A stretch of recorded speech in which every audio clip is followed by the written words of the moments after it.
네, 안녕하십니까. 박정호입니다. 네, 이번 방송에서는 개장 전 이야기, 여러 가지 뉴스 살펴보고 우리 증시도 조금 차트도 살펴보는 그러한 시간 가져보도록 하겠습니다. 영상 하단에 구독과 좋아요 버튼 눌러주시고 이야기 시작해보도록 하겠습니다. 보시면 해외 직구 연간 면세 한도 생길 전망이라는 내용이 나왔어요. 지금 이게 어떤 내용이냐면 원래 해외 직구 같은 경우는 기존에 여기 보시면 이런 식으로 관세와 부가가치를 면제받을 수 있었고 그 돈이 이렇게 돼 있는데 누적 거래 한도는 없었다라고 보시면 되겠습니다. 그래서 기존에 뭐 이 금액 내에서는 뭐 계속 뭐 직구를 해도 누적 거래 한도가 없었기 때문에 뭐 요거를 면제받을 수 있어서 좀 혜택을 볼 수 있었던 부분인데 이제 그게 사라질 수 있다라는 부분인 거고, 이게 사라질 경우에는 어떻게 되냐, 결국 해외 직구 기존에 많이 하시던 분들 가장 타격을 입을 거고, 뭐 세금 관세랑 부가세 늘어날 수 있다라는 부분인데, 여기서 생각해 봐야 될 거는 이게 산업적으로 봤을 때 뭐 비슷한 제품이 국내와 해외 직구 물건이 있을 때, 이게 뭐 이 제품이 국내에서도 뭐 정식 수입사가 있어서 판매되는 제품이라면 뭐 당장 뭐 정확하게 가격 비교가 돼서 사람들의 움직임이 있었겠지만, 어쨌든 그게 아니더라도 요 직구와 국내 판매가 안 되는 제품이라도 요 국내에 비슷한 제품 판매하는 회사가 회사와 요 제품과 요 제품이 약간의 경쟁 관계는 있다고 볼 수가 있겠는데, 그런 가운데서 가격 책정이 되는 부분이 있었을 텐데, 요게 올라가면 요로 수요가 늘어날 수 있다는 긍정적인 부분은 있지만, 여기가 이제 국내 비슷한 제품을 생산하는 부분에서 그러한 부분 생각하면서 요 가격 자체를 올려버릴 수도 있다는 거죠. 그러니까 이게 뭐 당장 해외 직구하는 사람만 어떻게 보면 상관해야 될 게 아니라, 기존에 해외 직구 물건과 어느 정도 살짝 경쟁 관계에 있는 제품을 소비하는 사람들의 입장에서도 약간 이 제품의 가격이 조금 올라갈 수 있는 가능성을 조금 생각해 봐야 되는 상황 아닌가라고 볼 수가 있을 것 같습니다. 그래서 이런 내용 있다 체크해 놓으면 되겠고, 그래서 물론 가장 많이 피해를 볼 거는 이제 직구 많이 하시는 분들이겠지만, 어쨌든 이런 내용 체크해 놓을 수 있을 것 같습니다. 그리고 다음 기사 보면 포스코 ICT 안내 스마트 팩토리 보안 분야 공동사업 추진한다는 내용인데, 이렇게 내용이 있는데, 결국엔 이 스마트 팩토리라는 것은 이제 계속적으로 발전할 수 있는 뭐 분야라고 될까요? 그런 부분입니다. 이게 산업이 발달하면서 계속 스마트 팩토리에 대한 뭐 관련된 기업들에 대해서는 조금씩 계속적으로 관심을 가져야 된다. 왜냐, 이게 어떻게 보면은 기존의 공장이랑 느낌이 다르게 정말 스마트하게 돌아가는 그런 상황이라고 볼 수가 있기 때문에, 관련 뭐 IT 기술에 대한 계속적인 수요가 증가할 수 있다라고 볼 수 있기 때문에, 이런 부분들 뭐 인공지능 기반이라든지 뭐 보안이라든지 여러한 부분들 계속적으로 관심은 가져봐야 되는 그러한 부분이다라고 볼 수 있을 것 같습니다. 그리고 지금 CJ, CGV가 관람료를 인상한다는 기사가 있습니다. 지금 이렇게 내용이 나와 있고, 자석차 등재 폐지한다는 내용인데, 지금 최근에는 뭐 극장이랑 동시에 개봉을 해서 구글 플레이어에서 뭐 만 원 내면은 극장에서 상영 중인 영화를 바로 볼 수도 있고 막 그런데, 과연 이러한 가격 책정이 바람직한가라는 데는 의문이 있고, 오히려 이거 디마케팅 아닌가. 지금 이러한 인상이 물론 코로나 이후 시대를 봤을 때 요거가 뭐 그대로 가고 뭐 더 오를 수도 있어요, 가격이 이후 시대를 봤을 때. 그렇지만 지금 당장 어쨌든 코로나가 있는 상황인데 과연 사람들이 극장을 많이 갈까, 오히려 이런 가격 인상이 오히려 소비자를 줄이는 역할을 하는 거 아닌가에 대한 그런 생각이 좀 드는 행보입니다. 어쨌든 이런 식의 내용이 있는데, 지금 요 내용 가지고 뭐 증권사에서 실적 개선될 수 있다 뭐 그런 리포트를 많이 내보낸다면 뭐 CJ, CGV 주가에 긍정적일 수는 있으나, 어쨌든 뭐 그렇게 저는 좀 별로 좋은 것 같지는 않아요. 어쨌든 그래서 그 CJ, CGV 차트를 살펴보면 지금 뭐 이런 식으로 진행이 되고 있어요. 진행이 되고 있고, 뭐 요런 추세가 살짝 이탈하고 여기서 새로 뭐 이런 식의 추세를 만들고 있다라고 보시면 되겠고, 좀 여기 지지가 나왔습니다. 160, 120 이동 평균선에 대한 지지가 나왔고, 뭐 시간에선 특별한 흐름이 없었는데 지난 금요일에 이렇게 돼 있고, 그리고 매매 동향은 이런 식으로 외국인 이렇게 들어왔고 특별한 이탈 없었다. 그리고 이렇게 기관도 좀 들어와 있는 게 있다라고 보시면 되겠습니다. 지금 그래서 지금 요런 박스 라인, 요런 박스 라인이라고 할까요? 요 네모 정도 사이에서 주가가 움직인다면 특별한 흐름이 있다고 보기에는 어렵고, 다만 뭐 코로나 이후 시대를 본다면 조금 봐야 되는 종목이긴 하지만 지금 당장 인상한 부분으로 가지고는 과연 이 주가의 긍정적일까는 조금 물음표가 나오는 상황입니다. 왜냐? 소비자들이 외면할 수 있기 때문에. 그렇기 때문에 일단은 어쨌든 뭐 이런 흐름 나오고 있는데, 요 박스 라인에서 뭐 움직인다면, 박스권에서 이런 박스권에서 특별하게 움직인다면 특별한 건 없고, 다만 여기 이제 나중에 추후 뭐 20일 이동 평균선을 돌파해서 지지가 나온다거나 추후 24,000원 돌파하고 지지가 나온다면 조금 더 집중적으로 보긴 해야 될 상황이다 라는 정도만 체크해 놓으면 될 것 같습니다. 그리고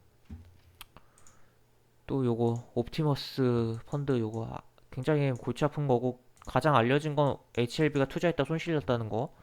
그리고 뭐 다른 뭐 기업들도 이렇게 굉장히 투자를 많이 했고 손실이 났고, 지금 계속적인 의혹이 증폭되고 있고 검찰 수사가 진행되고 있는 부분인데, 결과를 좀 나와 봐야겠지만 어쨌든 상장사들이 이런 식으로 투자를 했고, 그렇기 때문에 이런 상장 뭐 투자해서 손실 났다는 이야기가 부각될수록 이 회사들 주가에는 부정적일 수 있다. 그 정도만 체크해 놓으면 될 것 같습니다.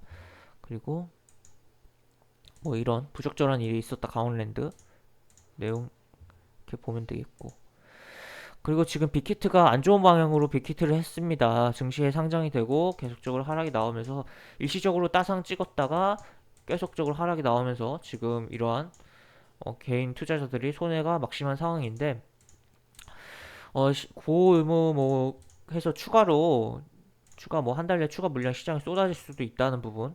그렇기 때문에 지금 굉장히 좀 뭐랄까요, 지금 보유하신 분들 입장에서는 굉장히 힘든 하루를 보내시고 계실 거고, 지금 여기서 뭐 더 뭐 바로 반등이 나오기에는 기대하기 어려운 상황이다 라고 볼 수가 있겠습니다.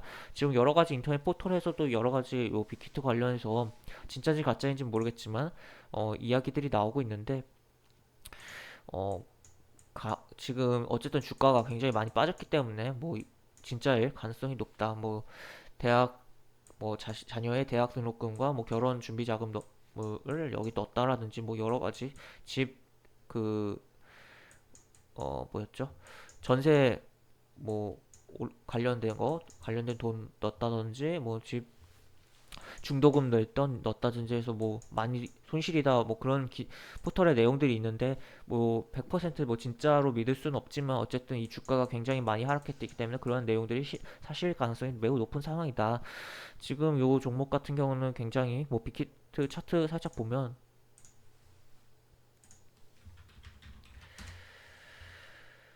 지금 과연 이 가격이 도대체 언제쯤 회복해줄 수 있을까에 대한 부분이 있고, 여기 시가라도 이틀 내 회복했으면 좋았을 텐데 그마저도 무참히 깨버리면서 음봉이 나왔다. 지금 요 꼬리도 거의 미미한 상황이다. 추가로 음봉 나올 가능성 매우 높은데, 지금 뭐 보유자들 입장에서 굉장히 힘드시겠지만 어떻게든 빨리 탈출하는 게 답이 아닌가라는 그러한 생각이 있는 종목 되겠습니다. 네, 그리고 지금 뭐 미국 대선 여론조사 믿을 만한가, 정확히 4년 전과 비교하다라는 부분의 기사인데, 지금 요런 부분. 그래서 기존에 지금 뭐 바이든이 앞서고는 있지만 과연 미 대선이 어디로 흘러가서 어느 사람이 대통령이 될지 알 수 없다라는 그런 기사이고, 지금 뭐 숨어있는 뭐 샤이 트럼프 위력 여전한다는 뭐 그런 내용도 있고, 지금 16년 당시에 여론조사인데 뭐 트럼프가 다 졌어요 여론조사에서는 이렇게. 근데 결국 당선은 트럼프가 됐죠. 그렇기 때문에 지금 여론조사를 100% 신뢰하기에는 무리가 있지 않을까. 그리고 또 일부 언론사들은 바이든을 아예 지지하겠다고 대표적으로 이야기를 한 상황이기 때문에 그런 부분 생각을 하면서 여론조사를 봐야 된다라고 볼 수가 있겠고, 다만 지금 이 격차가 바이든이 지금 더 힐러리 때보다는 좀 더 많아요, 격차가. 근데 과연 어떻게 될지는 조금, 어쨌든 결과가 11월 3일 이후에 미국 대선이 있은 다음에 결국 이 표를 까봐야 안다라고 보시면 될 것 같습니다.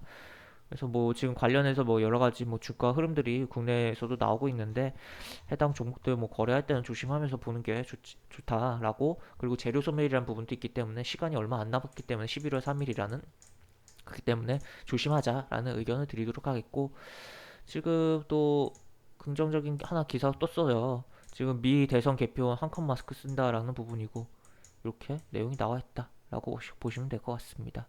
그래서 이 한col과 컴퓨터죠. 한col과 컴퓨터 뭐 관련 주들이 움직일 수도 있는 부분도 있으니까 요거 가볍게 체크해 놓고 뭐 관련 주를 살짝 살펴보면 좋지 않을까라는 부분인데 요즘에 뭐 마스크 관련해서 종목들이 뭐 그렇게 탄력적으로 많이 움직이는 부분은 아니라 뭐 그냥 요런 기사 있다 정도 보는 게 낫지 않을까에 대한 부분도 있습니다. 그리고 뭐 시노팩스 인공혈관 소재 마스크 국내 출시한다 라는 부분이고 그리고 이제 이건 해외인데 지금 대량 실업 온다 골드만삭스의 경고인데 지금 우리나라도 뭐 해당된다고 볼 수가 있죠. 어쨌든 지금 코로나로 인해서 뭐 실업이 뭐 취업도 안 되고 여러 가지 상황이 있기 때문에 기업들의 매물이 많이 증가할 수 있고 그런 매물이 증가하면서 뭐 추가적인 실업 상황이 올 수도 있지 않을까에 대한 부분 생각해 볼 수 있다라는 정도 체크해 놓을 수 있을 것 같습니다. 이제 본격적으로는 이제 국내 지수 차트를 보면서 상황을 좀 살펴봅시다. 지금 요거는 코스닥입니다. 코스닥인데 뭐 이렇게 진행이 되고 있어요. 지금 뭐 헤드앤숄더로 볼 수도 있지만 요게 약간 이게 어떻게 보면 박스권에서의 오버슈팅으로도 볼 수 있고 조금 되게 애매하긴 한데 어쨌든 여기를 지켜내야 좋다. 지금 일단 지켜냈는데 과연 여기를 깨면 정말 조금 많이 힘들어질 수도 있다. 여기 깨면 다 그냥 800까지 밀리고 775까지도 밀릴 가능성 있다라고 볼 수 있는 코스닥 차트이고 지금 다만 여기 보시면 꼬리가 이렇게 길어지고 이렇게 쭉쭉 달리고 있다. 여기 이런 데보다는 물론 캔들 자체도 작았지만 여기는 지금 이렇게 캔들이 커지면서 변동성이 심해지면서 꼬리도 이렇게 달리고 있다. 저가 매수세가 분명히 들어오고 있다라고 보시면 되겠고 지금 그래서 요게 뭐 되게 애매하긴 한데 이런 중간 라인 90일 이동평균선 라인 정도에서 반등이 나올 수 있다. 좀 60을 90으로 좀 바꿔볼까요? 지금 과거에도 여기 근처에서 반등이 한번 나왔기 때문에 살짝 뭐 변동성이 주면서 조금 기다리는 흐름이 나오다가 이렇게 나올 수도 있다라는 거 체크해 놓을 수 있고 다만 요 첫 지지에 대한 부분이 아니라 조금 신뢰도는 떨어진다라고 볼 수가 있겠습니다. 그러나 지난주 계속 그냥 음봉이 계속 나왔고 이게 물론 차라리 여기서 한번 훅 투매가 한번 더 나와주는 게 어떻게 보면 추가적인 시장에서 좋아요. 근데 이러한 하락 이후에 이런 투매가 나온다면 개인 투자자들 입장에서 굉장히 힘든 상황이고 지금 시장도 그렇게 쉽지가 않은데 더 힘들어질 수 있다라고 볼 수가 있고 물론 현금 비중 많은 사람 입장에서는 굉장히 배팅하기 좋은 상황이 연출될 수 있다. 이렇게 투매가 나오면 라고 볼 수 있는데 현재로 어쨌든 요 라인을 깨지 않는 거를 중요하게 일단은 보면서 시장 대응하면 좋지 않을까에 대한 의견이 있는 상황입니다. 뭐 굉장히 지금 뭐 변동성이 뭐 크게 보면 결국에는 그냥 횡보거든요 이게. 근데 변동성이 심해서 까다로운 시장은 맞아요. 그렇기 때문에 뭐 좀 살금살금 조심조심 시장을 보면 좋지 않을까라고 보시면 되겠습니다. 그리고 코스피 살펴보면 코스피는 여기 고점 찍고 여기서 고점 갱신이 안 나왔습니다. 코스닥과 다르게 하지만 이런 박스권이라고 볼 수가 있겠고 차트 크게 보면 결국에는 이러한 상승 후에 횡보 기간 조정입니다. 근데 그 변동폭이 워낙 커가지고 워낙 상승이 컸기 때문에 그 변동폭이 또 크다. 그렇기 때문에 조금이 아니라 좀 많이 체감적으로 힘들 수도 있는 시장이 연출되고 있다라고 보시면 되겠고 지금 여기 뭐 60일 이동평 이탈했다 이렇게 반등 나왔고 지금도 뭐 이탈 흐름인데 여기서 마찬가지로 코스닥과 동일하게 뭐 투매가 이렇게 크게 나와준다 음봉으로 좋은 기회가 되겠지만 그렇게 진행된다면 굉장히 좀 더 힘들어질 수 있다 시장이 때문에 이런 V자 반등이 조금 나와주는 게 긍정적이라고 볼 수 있겠고 가급적 뭐 오늘은 웬만하면 어지간하면 양봉을 보여주는 게 앞으로 뭐 이번 주 시장에 좋지 않을까에 대한 의견이 있는 상황입니다. 그래서 이렇게 보시면 되겠는데 딱히 어쨌든 지금 상황이 뭐 이렇게 조금 어렵다고는 어려운데 생각보다 뭐 안 움직이는 종목들도 있어요 의외로 뭐 지수 대비해서 뭐 변동성이 적으면서 그렇기 때문에 약간 바닥권에서 그러한 종목이 있다면 조금 더 관심을 두고 시장을 보신다면 좋지 않을까에 대한 의견도 있는 상태입니다. 그렇게 좀 시장을 보시면 좋겠다는 이야기를 드리도록 하겠고 지금 이렇게 해서 개장 전 이야기를 뭐 여러 가지 해봤는데 기본적인 기사들 살펴보고 뭐 지수에 대한 이야기도 해봤는데 조금이라도 도움이 되셨으면 좋겠고, 영상 하단에 보시면 설명과 댓글 부분에 동일한 링크가 들어갑니다. 이 링크 타고 들어오시면 제가 운영하는 무료 카톡방으로 입장하실 수 있고, 입장하시면 여러가지 뭐 장중에 코멘트 해드리는 부분 있고, 또 무료 공개 추천주 매수부터 매도까지 리딩 해드리는 부분도 있으니까 이 부분도 참고해 보시면 많은 도움이 되지 않을까 싶습니다. 입장하시면 채팅방 상단에 공지글 꼭 읽어주시고 채팅 참여해 주시기 바랍니다. 이상 박정호였습니다. 감사합니다.